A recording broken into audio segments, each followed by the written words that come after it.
PLA, ABS, PETG, TPU, c'est toutes des sortes de filaments d'impression 3D. Aujourd'hui, je vais vous expliquer la différence entre les 4 sortes de filaments les plus populaires en impression 3D dans cette nouvelle édition de l'impression pour les nuls.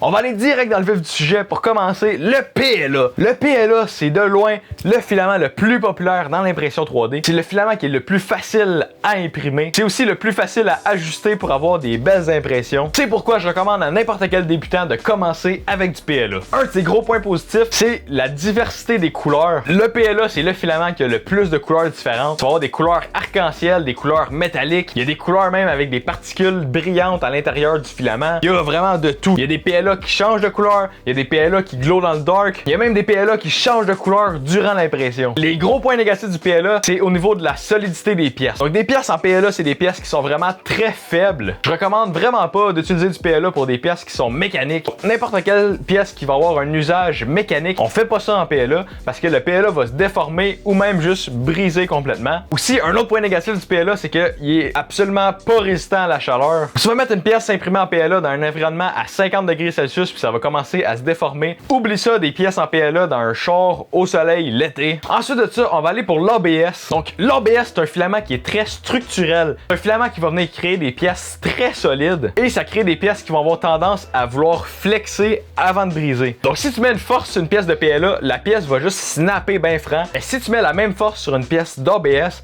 mais la pièce d'ABS va venir plier et se déformer bien avant de briser. Un autre gros point positif de l'ABS, donc une fois que c'est imprimé, c'est super facile de rendre des pièces lisses. C'est que l'ABS, ça se dissout dans l'acétone. Là, tu dois te demander, c'est quoi le fucking rapport? Mais vu que ça se dissout dans l'acétone, on peut venir lisser des pièces d'ABS avec des vapeurs d'acétone pour venir éliminer les lignes d'impression. Aussi, on peut venir souder deux pièces d'ABS ensemble à l'aide d'acétone parce que l'acétone va venir littéralement faire fondre les deux pièces et les deux pièces vont vraiment venir se souder ensemble.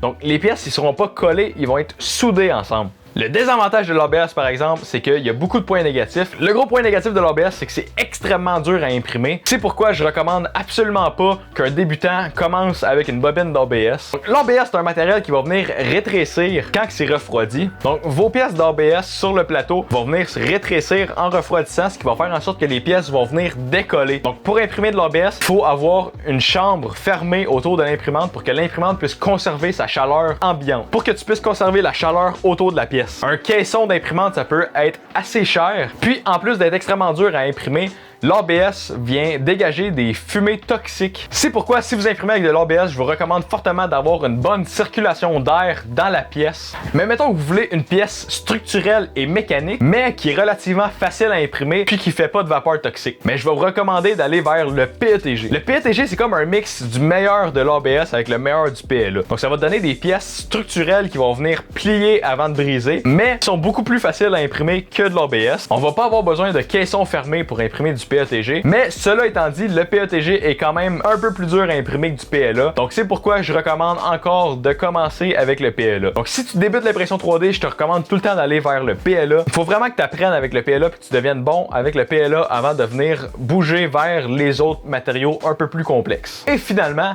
les TPU. Les TPU, c'est des matériaux qui sont flexibles. Donc, c'est des pièces qui vont donner une impression quasiment en rubber. Ça va donner des résultats squishy et des pièces qui sont pratiquement indestructibles. C'est parfait pour une pièce qui va avoir besoin de résister à des impacts, mais ça n'a aucune rigidité. Donc, ta pièce va vraiment se déformer avec n'importe quoi parce que c'est flexible. Un des gros points négatifs du TPU, c'est que ça n'a pratiquement aucune résistance à la chaleur. C'est un filament qui est encore pire que le PLA au niveau de la résistance à la chaleur. Donc, si tu oublies une pièce imprimée en TPU dans ton char, c'est clair qu'elle va être toute déformée, tout dégueulasse. Une des bonnes utilisations du TPU, par exemple, c'est pour faire des cases de téléphone. Ça, c'est parfait. Donc sur ça, j'espère que j'ai réussi à démêler les différents types de filaments d'impression 3D. Si vous avez des questions sur l'impression 3D, n'hésitez pas à les mettre dans les commentaires. Veuillez laisser un follow. Et sur ça, je vous dis bon matin, bonne soirée, bon après-midi. Dans l'ordre que vous voulez, ma gang de Tarlouse.